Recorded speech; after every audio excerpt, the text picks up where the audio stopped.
This is Garis Masculist MGTOW flyers. That is 2 3-page essays on the themes of masculism and MGTOW, written by and read aloud by Prof. Dr. Hugo de Garis. This is flyer number 575, entitled Masculist Punishment of Gender Criminal Women. Description. This flyer deals with how masculists, when there are millions of us, will deal with gender criminal women, punishing them severely in both social psychological terms and legally criminally for women's massive gender crimes against men. Now the flyer itself. Masculist Punishment of Gender Criminal Women by Prof. Dr. Hugo de Garis. Email profhugodegaris@yahoo.com. Website profhugodegaris.wordpress.com.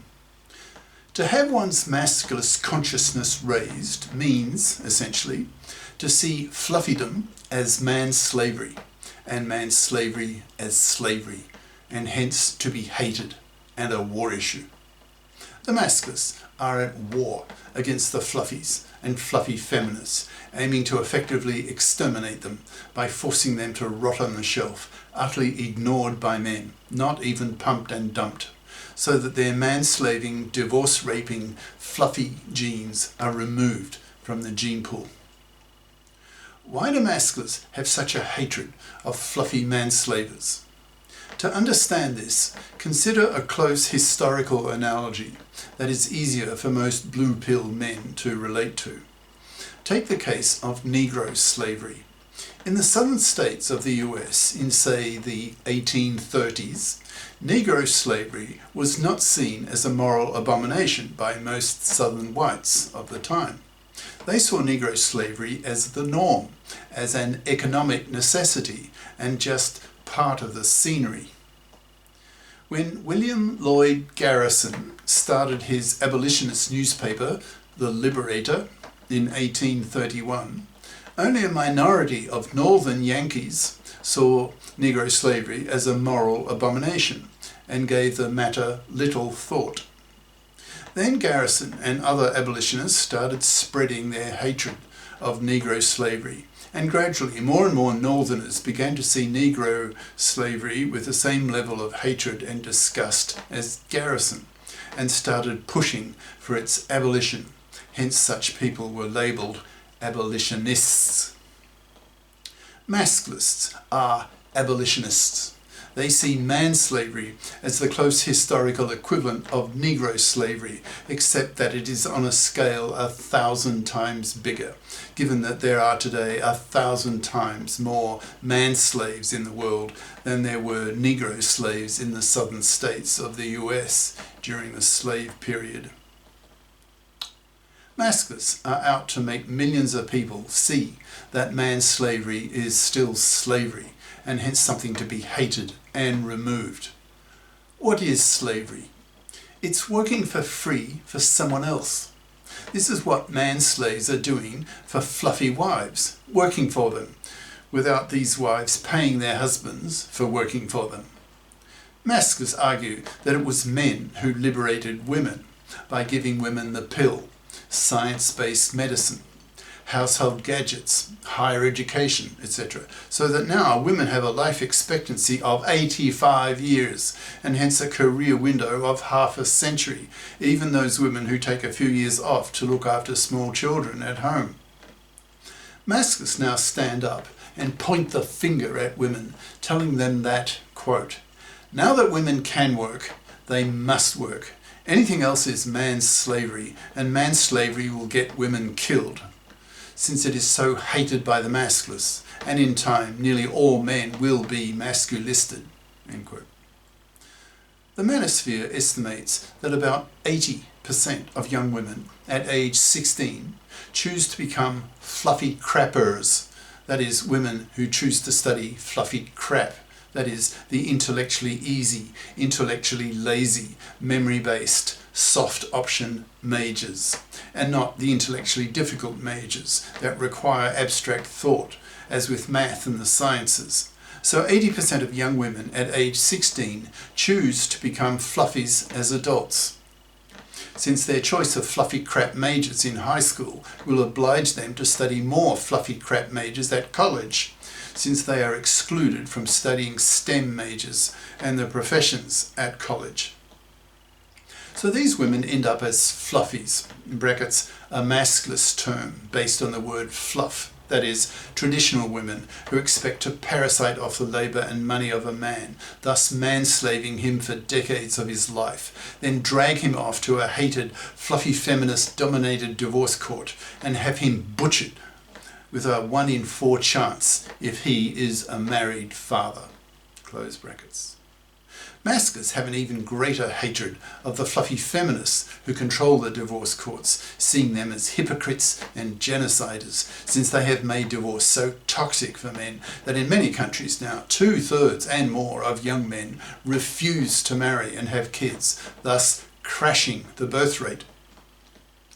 Masculist theorists see clearly that many of men's gender role problems will disappear if masculists succeed in their main political goal of creating a FIP society. That is, one in which both sexes, especially young girls, are socialised by parents and educated by high school teachers to FIP up, to bother to get a career competent education, so that fluffydom and fluffies die out, so that all adults are FIPs, who do not expect to parasite off the money and labour of a man, thus manslaving him and divorce raping him for decades of his life. Masculists have the same level of hatred of fluffies who manslave men in their billions today as abolitionists had for the slavers of Negroes in the early 1800s in the US.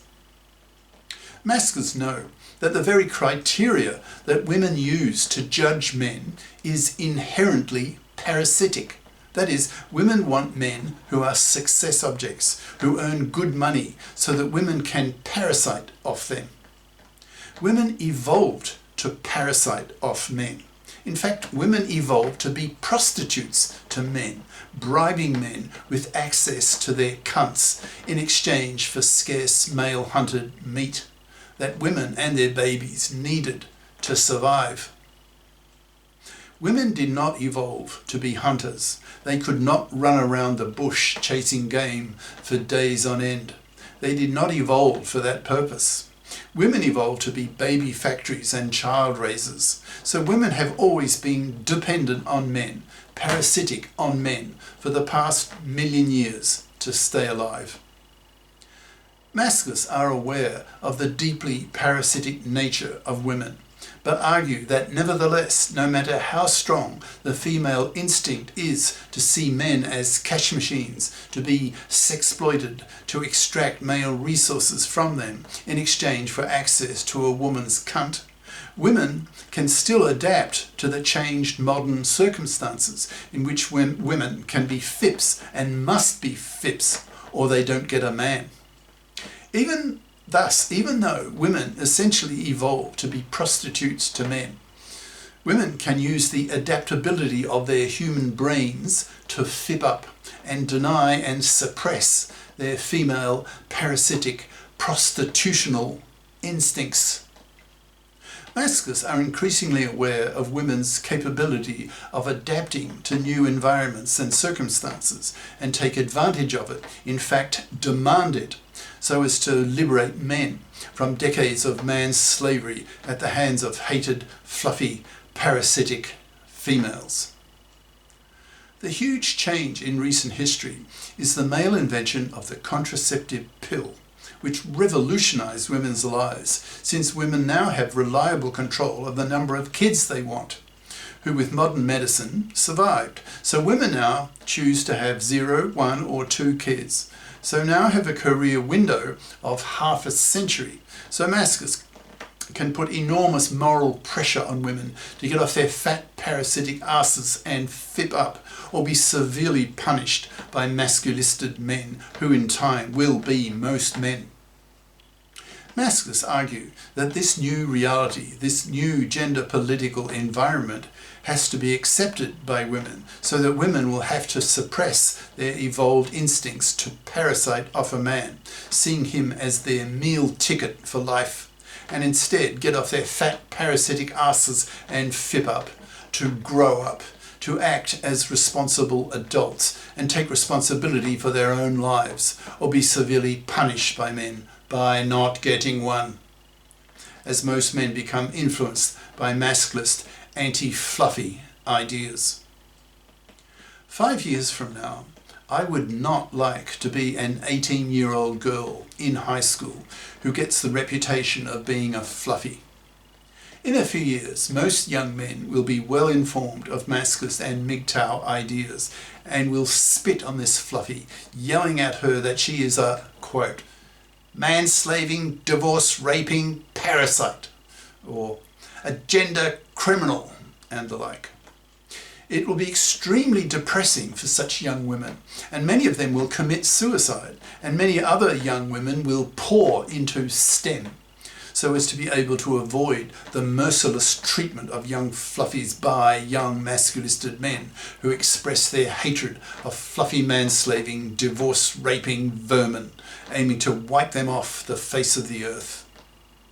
Young men, even today, are very much aware of the toxicity of the divorce courts, taken over by the hated, fluffy feminist, hypocrite, genocider, divorce court lawyers and judges, who have had their feminist consciousnesses raised, but not their masculist consciousnesses raised, so keep their traditional expectations of men, namely seeing men as cash machines to be robbed and abused. Young men now look at potential girlfriends with a very cold eye, asking themselves if the woman they are examining is a fluffy crapper, a future fluffy, and hence a future manslaver and divorce rapist. Young men are already severely punishing young women for not fipping up, and leave these young women rotting on the shelf. As the number of masculists and MGTOWs grows into the millions, public masculist expression of hatred of fluffydom will become commonplace. If, for example, some woman expresses publicly her desire to marry a rich man, then a masculist near to her will be saying to her, quote, "You sound like a fluffy man-slaving parasite. Masculists have a hatred of women like you and aim to wipe you out by totally ignoring you, forcing your man-slaving parasitic genes to be wiped from the gene pool." End quote. As this kind of event happens millions of times, then fluffy women and fluffy feminists will feel under tremendous moral pressure to fip up or be severely punished, both psychologically and socially by men, by masculisted men. The moral pressure on women to fip up will be crushing, overpowering, unstoppable. The fluffy feminists, with their monoconscious ideology, their lifelong brainwashing that gender oppression is a one-way street, will strongly object to this masculist moral pressure. But this will only enrage and embitter the masculists all the more, who will explode in verbally violent attacks on such women, yelling at them for their monoconscious hypocrisy and bigotry, telling these ignorant monoconscious feminazis that women oppress men far worse, with women's manslavery, women's divorce rape, women's forced fatherhood, etc., some of which are so horrific that when masculists get into the parliaments, they plan to punish women legally, for example, for paternity fraud by putting them in jail for 15 years, pushing for the para-paternity rejection right so that men can be freed from forced fathering that women put men through routinely, that makes such women so hated by masculists, who are so motivated to punish such women that masculists plan to exterminate them by forcing them to be manless, left to die a slow, miserable death, rotting on the shelf, manless, childless, and joining the fluffy graveyard of the third of middle-aged women who are manless, childless, and on antidepressant drugs. As the number of masculisted men grows and grows, the level of anger and hatred at women who commit these massive gender crimes against men will explode.